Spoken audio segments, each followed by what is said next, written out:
ভাঙা বাড়ি পরিদর্শনে এসডিও ডক্টর বনমালী রায়। মুর্শিদাবাদ জিয়াগঞ্জ ব্লক অধীনস্থ প্রসাদপুর অঞ্চলে টিকটিকি পাড়া গ্রামে এক বৃদ্ধ তার স্ত্রী ও এক ছেলেকে নিয়ে বসবাস করেন একটি মাটির কুড়ে ঘরে। নেই কোনো টয়লেট, নেই টিউবলাইট, না আছে কোনো যাতায়াতের ভালো রাস্তা। এরকম এক জরাজীর্ণ পরিবেশে বসবাস করছেন বৃদ্ধার পরিবার। আবাস যোজনায় নাম না থাকার কারণে পায়নি ঘর, তাই ভাঙা মাটির বাড়িতেই বসবাস করতেন কাবিল শেখ ও তার স্ত্রী এবং এক ছেলে। সেই ভিডিও সোশ্যাল মিডিয়ায় ভাইরাল হতেই বিষয়টি নজরে আসেন গ্রামের মেম্বারের কাছে এবং তিনি প্রধান সহ একাধিক সরকারি কর্মকর্তাদের সঙ্গে কথা বলেন।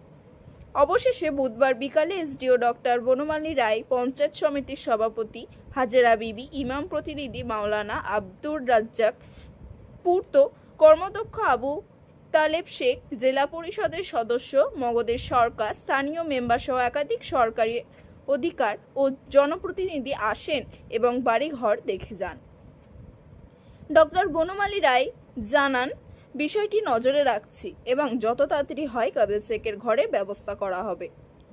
মাওলানা আব্দুর রাজ্জাক বলেন, বিষয়টি নজরে আসতে এলাকার মেম্বারকে জানাই যে বাড়ি পরিদর্শনে যাবেন, তাই প্রশাসন ও জনপ্রতিনিধিদের নিয়ে পরিদর্শন করেন কাবিল শেখের মতো যিনারা এখনো আবাস যোজনার ঘর পায়নি। আস্তে আস্তে সকল বাড়ির পরিদর্শন করবেন বলে জানান। কাবিল শেখের বাড়ি সরকারি আধিকারিক পরিদর্শনে আসায় খুব খুশি কাবিল শেখের পরিবার ও এলাকাবাসী। আমার এলাকায় প্রসাদপুর অঞ্চল, আমার 1 নম্বর বুথের আমি মেম্বার ফেরদৌসা বিবি। তিনি আর্জি করেছিলেন আমার গ্রাম খুব খারাপ রাস্তায়, কয়েকটা বাড়িঘর তাদের এলিজিবলের নাম ছিল না মমতা ব্যানার্জির লিস্টে, তার জন্য তার আর্জি করা হয়েছিল। সেই আর্জির মারফতে আমাদের বিডিও সাহেব, এসডিও এবং রাজ্জাক সাহেব, আমাদের সভাপতি পূর্ত কর্মদক্ষ আবু তালেব, এরা সবাই এসে আমার টিকটিপা যে সব ঘরগুলা একেবারে খারাপ অবস্থায় পড়েছিল, সেই খারাপ অবস্থায় দেখার পর সেই গ্রামের সেই ব্যক্তিদের ঘর যাতে হয় বা তাদের ব্যবস্থা জন্য যথেষ্ট বাড়ি বাড়ি ঢুকে তাদের ঘর নাই সেই জিনিসটাকে উপলব্ধি করে তাদেরকে পুরো আশ্বাস দিয়েছেন যে তোমাদের অবশ্যই যে রাস্তায় তোমরা বাস করছো তাতে অযোগ্য জায়গা আমরা যতদূর পারবো ততদূর তোমাদের চেষ্টা করব বা করে দেওয়ার জন্য আর্জি রেখেছেন। আমার নাম মোহাম্মদ গোলাম মুস্তফা, বাড়ি টিকটিকি পাড়া, প্রসাদপুর অঞ্চল। ফেরদৌসা বিবি আমার ওয়াইফ। আজকে আপনার বাড়িতে এসডিও সাহেব এসেছিলেন, আরো সব এসেছিলেন, তো ঘর দেখে গেলেন, কি বললেন তারা? বললো যে দিব, তা বললো হ্যাঁ দিব বললো, ঘর দিব বললো, সাইকেল দিব তা বললো, সব বাড়িয়ে তাল দিব, দিয়ে বাড়িয়ে দিব, ঘর কষ্টতে বাস করছেন, ঘর দিবই গ্যারেন্টি না বললো। খারাপ খারাপ বাপ, 50 কাজটা করে দে বাপ। আপনার নাম? কাবিল শেখ। আর ওই যে এখানে বাড়ি, এই যে আমরা 3 জন থাকি, এক বড় ছেলে, আমরা যে স্বামী স্ত্রী সেটা পড়ে থাকি। মূলত আপনারা দেখেছেন সোশ্যাল মিডিয়াতে, আমরা সর্বপ্রথম উনি আমাদের কাছে গিয়েছিলেন, তো আমি লোকাল মেম্বারকে বলেছিলাম যে ঠিক আছে আমরা সরজমিনে যাব, যাওয়ার পর আমরা প্রশাসনকে জানাই। প্রশাসনকে জানানোর পরে আমাদের মহকুমা শাসক এবং আমাদের জেলা পরিষদ জেডপি মেম্বার, নগরেব সরকার, পঞ্চায়েত সমিতির সভাপতি, পূর্ত কর্মাধ্যক্ষ, গ্রাম পঞ্চায়েতের মেম্বার সকলকে নিয়ে কাবিল শেখের বাড়িতে আমরা আসলাম এবং তাকে জিয়ার থেকে যা যা সহযোগিতা করার সেগুলা সহযোগিতা করা হবে এবং তার একটা টয়লেটের জন্য সেটা আমরা একটা দাবি রাখলাম। আর বাড়ির জন্য তো স্যার বললো সরকারিভাবে প্রসেস আছে, অলরেডি চলছে।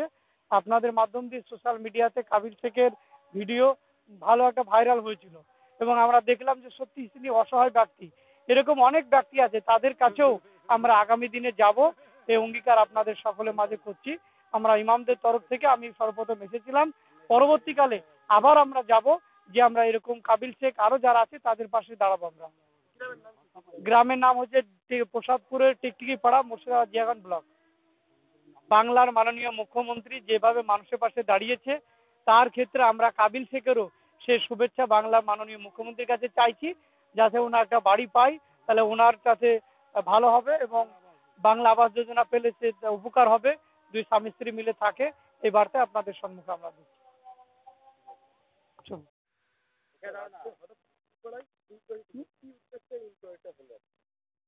এখানে কোনো ইনকোয়ারি নয়, এখানে কাবিল শেখ মানে ভদ্রলোক আপনারা দেখতে পাচ্ছেন, এটা আমাদের অলরেডি আমাদের ব্লক প্রশাসনের নজরে আসে এবং পঞ্চায়েত সমিতির এখানে সভাপতি এবং রাজ্জাক সাহেব আছে, জেলা পরিষদের মেম্বার থেকে আমাদের লোকাল মেম্বার।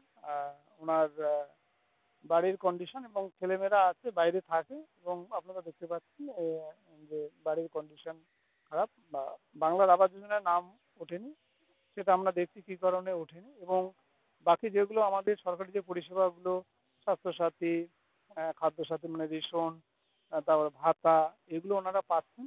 বর্তমান যে পরিস্থিতি তাতে যে ঘরটা আছে সেটা বসবাসের যোগ্য নয়।